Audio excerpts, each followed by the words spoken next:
बिस्मिल्लाहिर्रहमानिर्रहीम। अस्सलाम वालेकुम स्टूडेंट्स, मैं हूं हसन फरीद, आपके फिजिक्स टीचर। लास्ट टाइम हम लोगों ने जो लेक्चर पढ़ा था, बहुत इंपॉर्टेंट लेक्चर था, vector addition by rectangular components. और मैंने आपसे बोला था कि आज हम एग्जांपल्स करेंगे ताकि ये कॉन्सेप्ट मजीद क्लियर हो। तो एग्जांपल 2.2 और एग्जांपल 2.3 आज के लेक्चर में होगी। इसके अलावा हम पोजीशन वेक्टर का कॉन्सेप्ट भी आज के लेक्चर में देखेंगे। तो स्टूडेंट्स, सबसे पहले मैं स्टेटमेंट पढ़ता हूं एग्जांपल 2.2 की। Two forces of magnitude 10 Newton and 20 Newton.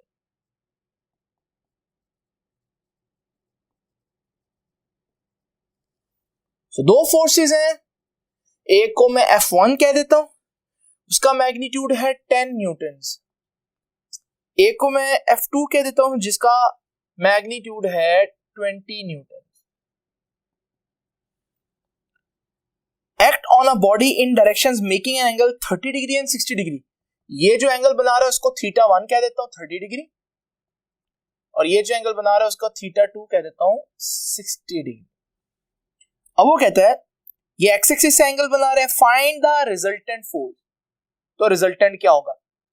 अब जरा देखिए, कल मैंने आपको 5 स्टेप बताए थे रिजल्टेंट फाइंड आउट करने के। 5 स्टेप। पहले स्टेप में हम एक्स कंपोनेंट्स और वाई कंपोनेंट्स फाइंड आउट करेंगे, और उसके बाद फिर हम मैग्नीट्यूड्स और एंगल फाइंड आउट करेंगे। तो जरा देखते हैं, सबसे पहले हम स्टेप 1 में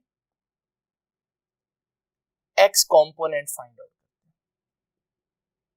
तो जरा देखिए, एक्स कंपोनेंट, दो फोर्सेस हैं तो दोनों के एक्स कंपोनेंट फाइंड आउट करने हैं। 1 का एक्स कंपोनेंट फाइंड आउट करते हैं, वो F1x होगा, और एक्स कंपोनेंट किसके बराबर होता है? F1 cos theta. अब F1 का मैग्नीट्यूड कितना है? 10, और एंगल वो कितना बना रहा है? 30। cos 30 होता है 0.86, और ये हमारे पास आ जाएगा 86.6 न्यूटन। तो ये आ गया, तो यहां अलग लिख देता हूं, 86.6 न्यूटन आ गया। इसी तरह दूसरी फोर्स का एक्स कंपोनेंट फाइंड आउट करता हूं। F2 का एक्स कंपोनेंट क्या होगा? F2 cos theta.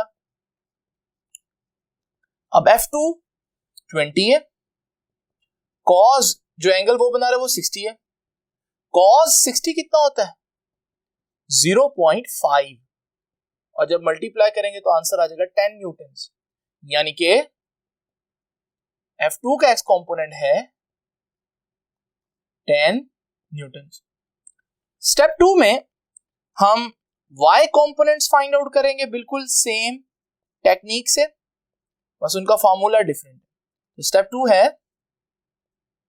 y components. देखिए जी, पहले फॉर्मूला F1 का y कंपोनेंट फाइंड आउट करते हैं, वो होगा F1y, तो वो किसके बराबर है? F1 sin theta. Vertical component में बेटा थीटा आ जाता है। अब F1 कितना है? 10, sin थीटा sin 30 आ जाएगा।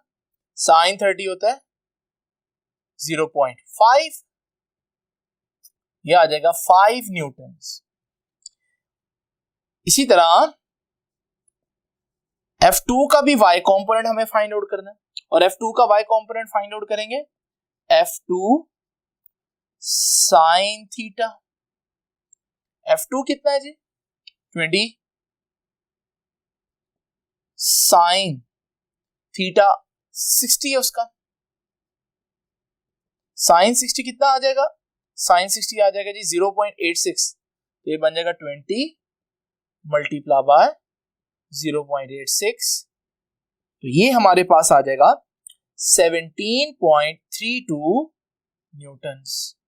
तो y कंपोनेंट्स भी आ गए और x कंपोनेंट्स भी आ गए। अब हम मैग्नीट्यूड निकाल सकते हैं बड़ी आराम से। जरा देखिए जी, स्टेप 3 में रिजल्टेंट का x कंपोनेंट निकालते हैं। रिजल्टेंट को मैं f कह देता हूं, तो जी fx। अब मैंने लास्ट टाइम डिस्कस किया था कि रिजल्टेंट का x कंपोनेंट कैसे निकालना है। सबके एक्स कंपोनेंट्स को ऐड कर दो। अब यहाँ तो दो ही हैं, दोनों के एक्स कंपोनेंट्स को हम ऐड कर देते हैं। तो पहली फोर्स का भी एक्स कंपोनेंट ऐड कर दें और दूसरी फोर्स का भी एक्स कंपोनेंट ऐड कर दें। पहली फोर्स का एक्स कंपोनेंट कितना है? 86.6 न्यूटन है, तो ये आ जाएगा जी। दूसरी फोर्स का एक्स कंपोनेंट है 10 न्यूटन, ये हमारे पास दूसरी फोर्स का एक्स कंपोनेंट है 10 न्यूटन, ये भी ऐड करते हैं, तो ये हमारे पास आ जाएगा ये 86, ये 8.66 होगा, ठीक है, तो ये 8.66 न्यूटन हो जाएगा। यहां पर भी इसको करेक्ट कर लें, तो अब जब इसको ऐड करेंगे ये आ जाएगा 18.6 न्यूटन। इसी तरह स्टेप 4 में हम रिजल्टेंट का y कंपोनेंट निकालते हैं, और रिजल्टेंट का y कंपोनेंट कैसे निकालेंगे? सबके y कंपोनेंट्स का सम करेंगे। तो पहली फोर्स का भी y कंपोनेंट और दूसरी फोर्स का भी y कंपोनेंट। पहली फोर्स का y कंपोनेंट कितना है? ये देखिए जी 5, और दूसरी फोर्स का 17.3 न्यूटन, तो हम दोनों को ऐड करते हैं, तो 5 प्लस 17.32 न्यूटन, तो ये हमारे पास आ जाएगा 22.32 न्यूटन। लो भाई, रिजल्टेंट का y भी आ गया, रिजल्टेंट का x भी आ गया। अब रिजल्टेंट का मैग्नीट्यूड निकाल लेते हैं। स्टेप 5 में रिजल्टेंट का मैग्नीट्यूड, क्या फॉर्मूला था मैग्नीट्यूड निकालने का? अंडर रूट x कंपोनेंट का स्क्वायर प्लस y कंपोनेंट का स्क्वायर। अब fx 18.6 और उसका स्क्वायर प्लस fy 22.32 और उसका स्क्वायर, ये हमारे पास बन जाएगा। टोटल करेंगे इसको तो ये आ जाएगा जी ऑलमोस्ट 29 न्यूटन। अब लास्ट स्टेप में हमें एंगल भी फाइंड आउट करना है, तो एंगल फाइंड आउट करने के लिए फार्मूला ऑलरेडी हमें मालूम है कि फार्मूला है theta is equal to tan inverse y component over x component, y component over x component. अब y कंपोनेंट कितना है जी? 22.32 newton divide by x component कितना है? 18.6, तो ये हमारे पास थीटा आ जाएगा ऑलमोस्ट 50 डिग्रीज। तो देखिए, अगर हम वो स्टेप्स याद कर लें जो हम लोगों ने कल पढ़े थे, तो हम बहुत आसानी से मैग्नीट्यूड और एंगल किसी भी वेक्टर का फाइंड आउट कर सकते हैं। अब हम चलते हैं नेक्स्ट एग्जांपल 2.3 की तरफ। तो स्टूडेंट्स 2.3 एग्जांपल बहुत इंपॉर्टेंट है, इससे रिलेटेड एमसीक्यू भी आता है और इससे रिलेटेड शॉर्ट क्वेश्चन भी है आपकी एक्सरसाइज में। तो जरा देखिएगा example 2.3, find the angle between two forces of equal magnitude when the magnitude of their resultant is also equal to the magnitude of either of these forces। आसान अल्फाज में आपको समझाता हूं। कहता है दो फोर्सेस हैं और उन दोनों फोर्सेस का मैग्नीट्यूड बराबर है और हम उनको ऐड कर रहे हैं और जो रिजल्टेंट है वो भी मैग्नीट्यूड में उन्हीं दो फोर्सेस जितना है। तो बताएं एंगल क्या होगा? अगर आप इमेजिन करो, ये सिनेरियो कुछ इस तरह से बनेगा कि एक फोर्स है, एक दूसरी फोर्स है, अब मैं चाहता हूं रिजल्टेंट भी उन्हीं जितना आए, तो ये होगा रिजल्टेंट। ये इक्विलैटरल ट्रायंगल बनेगी जिसकी तीनों साइड्स बराबर होती है, फिर जाकर हमारे पास आंसर आएगा। तो अगर मैं आपसे पूछूं कि क्या एंगल पर दो वेक्टर्स को जोड़े, तो आप में से ज्यादातर बच्चे कहेंगे सर 60 डिग्री पर, क्योंकि इक्विलैटरल ट्रायंगल के अंदर हर एंगल जो है वो 60 डिग्री होता है। लेकिन बेटा ये वेक्टर्स हैं, इसमें एंगल कहीं पर नहीं लिया जा सकता जहां आपका दिल करे, बल्कि जब दो वेक्टर्स के दरमियान एंगल लेना हो, दो वेक्टर्स के दरमियान, तो फिर दोनों वेक्टर की टेल्स के दरमियान एंगल लिया जाता है।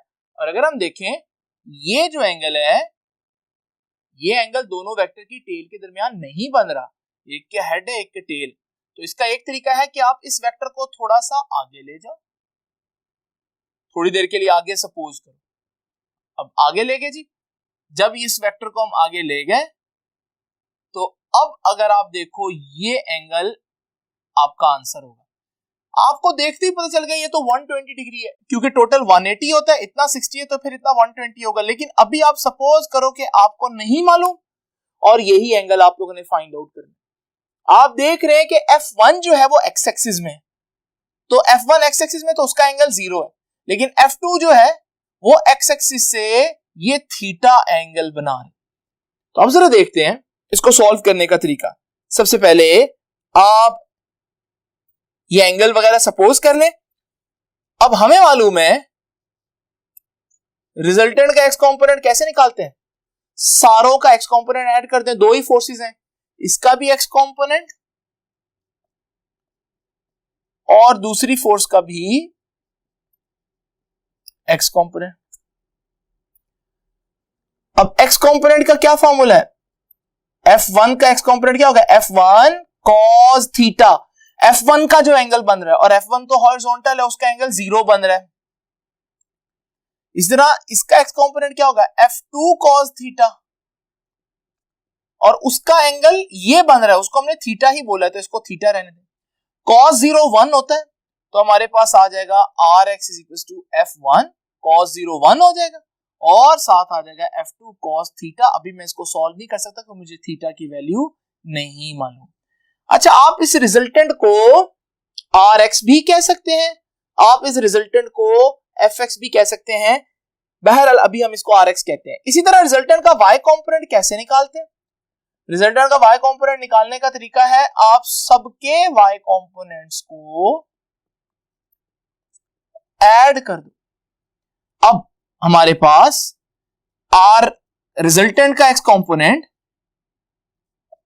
एक फोर्स का x कंपोनेंट तो हम लोगों ने पहले देख लिया। अब y कंपोनेंट्स निकालने हैं और y कंपोनेंट का फॉर्मूला है F1 sin थीटा, लेकिन इसका फर्स्ट वेक्टर का एंगल क्या बन रहा है, 0, तो sin थीटा की जगह हम sin 0 लिख देंगे। इसी तरह F2 उसका भी sin थीटा, लेकिन उसका एंगल वाकई में थीटा ही बन रहा है तो हम उसको थीटा लिखेंगे, हमें वैल्यू नहीं पता, यही थीटा हम लोगों ने फाइंड आउट करना है। तो R Y equal to sine 0 0 होता है, ये पूरी टर्म खत्म हो जाएगी तो हमारे पास क्या रह जाएगा, F2 साइन थीटा। अब रिजल्टेंट का y कंपोनेंट और रिजल्टेंट का x कंपोनेंट है, तो रिजल्टेंट का मैग्नीट्यूड निकाला जा सकता है, क्या तरीका बताया था, अंडर रूट डालें और x कंपोनेंट का भी स्क्वायर लें और y कंपोनेंट का भी स्क्वायर लें और इनकी वैल्यू पुट करते हैं। अब मैं Rx ये वैल्यू पुट करता हूं, F1 plus F2 cos theta और उसका स्क्वायर, और आर वाई कितना है, F2 साइन थीटा और इसका स्क्वायर, और साथ आ जाएगा अंडर। आपको पता है a plus B whole square, ये ब्रैकेट खोलते हैं और ये ब्रैकेट आ जाएगी a plus B whole square, a का स्क्वायर प्लस b का स्क्वायर प्लस 2ab, तो 2ab। इसी तरह ये टर्म एज इट इज नीचे आ जाएगी, F2 साइन थीटा और उसका स्क्वायर जब लेंगे तो स्क्वायर आ जाएगा। अब जरा देखिएगा, मैं दो टर्म्स को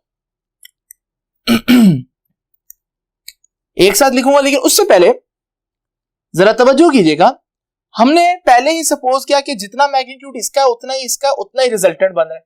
तो मैं कह सकता हूं कि रिजल्टेंट का जितना मैग्नीट्यूड है उतना ही एक वेक्टर का मैग्नीट्यूड है, उतना ही दूसरे वेक्टर का मैग्नीट्यूड है, और रिजल्टेंट के मैग्नीट्यूड को तो हमने f बोला है। जब मैग्नीट्यूड सबके सेम है तो मैं डिफरेंट नाम क्यों दूं, उसको F1 उसको F2 और इसको R क्यों बोलूं, मैं सबको f ही कह देता हूं। अब जरा फार्मूला देखिएगा क्या होगा, यहां से हर एक की जगह R की जगह भी f आ जाएगा, अंडर रूट F1 की जगह भी f, F2 की जगह भी f square cos square theta. इसी तरह f1 की जगह भी f आएगा, f2 की जगह भी f आएगा, मल्टीप्लाई होकर f स्क्वायर हो जाएगा, ये 2f स्क्वायर cos थीटा और फिर f square sin square theta. अगर आप देखिए यहां ये जो दो टर्म्स हैं, इन दो टर्म्स को इनमें से f स्क्वायर कॉमन लेकर मैं इकट्ठा लिखता हूं, तो ये बनेगा f is equal to f square plus 2f square cos theta, ये भी मैंने लिख दी। अब इन दोनों को मैं इकट्ठा लिखूंगा, इनमें से क्या कॉमन आ रहा है, f स्क्वायर कॉमन आ रहा है इधर भी, तो अंदर क्या रह जाएगा, एक का अंदर रह जाएगा sin स्क्वायर थीटा और एक का रह जाएगा cos स्क्वायर थीटा। लेकिन आपको मालूम है sin square theta plus cos square theta तो 1 होता है, तो ये बनेगा f is equal to under root f square plus 2f square cos theta, और ये 1 हो जाएगा तो ये भी क्या रह जाएगा, f स्क्वायर रह जाएगा। अब हमारे पास f square plus f square 2f square, ये दोनों ऐड हो गए, और ऑलरेडी हमारे पास 2f स्क्वायर cos थीटा है। अब अंडर रूट को खत्म करने के लिए मैं दोनों तरफ स्क्वायर लेता हूं, तो जब मैं दोनों तरफ स्क्वायर लूंगा ये f स्क्वायर हो जाएगा, यहां स्क्वायर लूंगा अंडर रूट कैंसिल हो जाएगा, तो ये रह जाएगा 2f square plus 2f square cos theta. तो स्टूडेंट्स अब देखिएगा हमारे पास ये 2f स्क्वायर उधर जाकर माइनस हो जाएगा, f square minus 2f square, और इधर क्या रह जाएगा 2f स्क्वायर cos थीटा।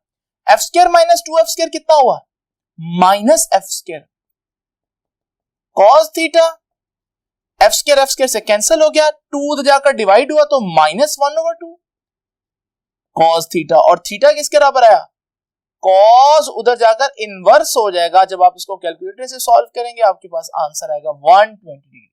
इसका मतलब वो बात जो हमने पहले प्रेडिक्ट की थी वो वाकई में सही थी कि किस एंगल पर दो वेक्टर्स हो तो उनका रिजल्टेंट भी उन्हीं जितना आता है, सेम मैग्नीट्यूड के दो वेक्टर्स हो तो उनका रिजल्टेंट भी उन्हीं जितना आता है 120 डिग्री पर।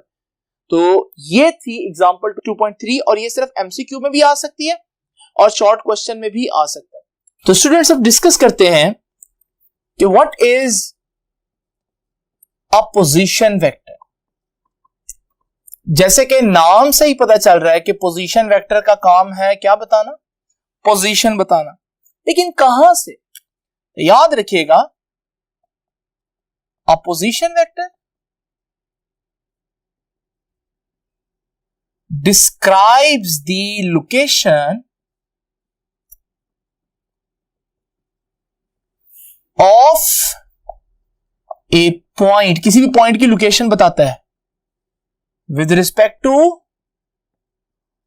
origin, किसी भी पॉइंट की लोकेशन बताता है लेकिन कहां से, origin से। मिसाल के तौर पर अगर हमारे पास ये x एक्सिस और y एक्सिस है और यहां एक पॉइंट P है, मैं इस पॉइंट की लोकेशन अगर ओरिजिन से बताऊं तो वो वेक्टर जो इसकी लोकेशन ओरिजिन से बताएगा उसे हम उसका पोजीशन वेक्टर कहेंगे। इसको R से रिप्रेजेंट करते हैं, ये है इस पॉइंट का पोजीशन वेक्टर क्योंकि ये उस पॉइंट की पोजीशन बता रहे लेकिन कहां से, ओरिजिन से। दूसरी बात देखिए,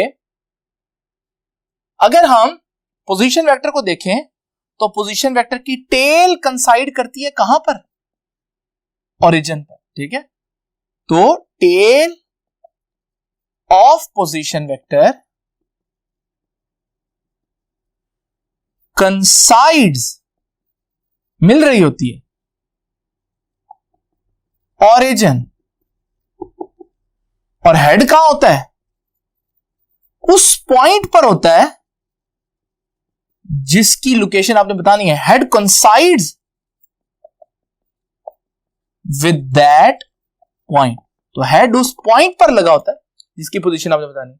आपको पता है ये 2D प्लेन है क्योंकि कितने एक्सिस है हमारे पास, 2 x और y। तो अगर मैं इसके कंपोनेंट्स ड्रॉ करूं तो यहां पर इसके जस्ट दो कंपोनेंट आएंगे। एक्स एक्सिस पर जितना इसका पोर्शन आ रहा होगा उसे मैं ए कह देता हूं और वाई एक्सिस पर जितना उसका पोर्शन आ रहा होगा उसे हम बी कह देते हैं। तो मैं कह सकता हूं कि ये इसके कंपोनेंट्स हैं और मैं कंपोनेंट्स को ऐड करूं तो वेक्टर बनना चाहिए क्योंकि यही निशानी पड़ी। तो मैं कह सकता हूं कि ये वेक्टर अपने कंपोनेंट्स का सम है, लेकिन मैं खाली a प्लस बी नहीं लिखूंगा। उसकी रीजन क्या है, क्योंकि मुझे वेक्टर की फॉर्म में लिखना है तो a एक्स एक्सिस में है मुझे साथ i हैट और b y एक्सिस में है मुझे साथ j हैट लिखना पड़ेगा। और अगर इसका मैग्नीट्यूड निकालना हो तो आपको पता है ना, जो i के साथ है उसका स्क्वायर प्लस जो j हैट के साथ है उसका स्क्वायर और अंडर रूट, ये है हमारे पास पोजीशन वेक्टर को सॉल्व करने का तरीका। मगर यहां पर ये एक ऐसा पोजीशन वेक्टर मैंने आपके सामने बनाया जिसके सिर्फ दो कोऑर्डिनेट्स, यानी कि ये एक प्लेन में पोजीशन वेक्टर है। क्या पोजीशन वेक्टर 3D में भी हो सकते हैं? तो डेफिनेटली हो सकते हैं।